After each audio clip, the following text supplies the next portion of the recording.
សូមណែនាំបានឥណទាន UCB Visa Infinite បាននេះត្រូវបានរចនាឡើងដោយពណ៌ខ្មៅលាយមាសដ៏លេចធ្លោដែលមានប្រាសាទអង្គរវត្តដ៏ល្បីល្បាញជានិមិត្តរូបនៃភាពរឹងមាំនិងបេតិកភណ្ឌពិភពលោក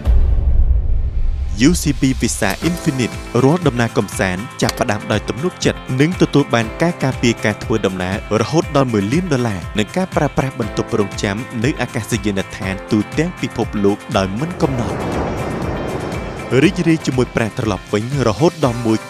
1.3% លើការចំណាយនៅក្រៅប្រទេសនិងមានជូនដំណឹងពីប្រតិបត្តិការភ្លាមៗតាមរយៈ UCB Mobile Banking ដែលធ្វើឲ្យរាល់ការប្រើប្រាស់បានរបស់លោកអ្នកមានទំនុកចិត្តខ្ពស់សូម្បីតែរាល់ការចំណាយក្នុងស្រុកក៏ដោយលោកអ្នកក៏ទទួលបានប្រាក់ត្រឡប់វិញ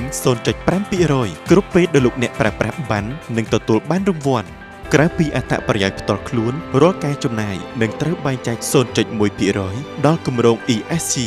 ដោយបំលែងរាល់ការចំណាយរបស់លោកអ្នកឲ្យคล้ายទៅជាការចូលរួមចំណែកដល់សង្គមរហូតមកដល់បច្ចុប្បន្នយើងបានចែករំលែកដល់កុមាររាប់ពាន់នាក់ហើយនឹងនៅតែបន្តបដិញ្ញាចិត្តក្នុងការជំរុញកិច្ចខិតខំប្រឹងប្រែង ESG សម្រាប់សហគមន៍ដែលយើងបានចែករំលែក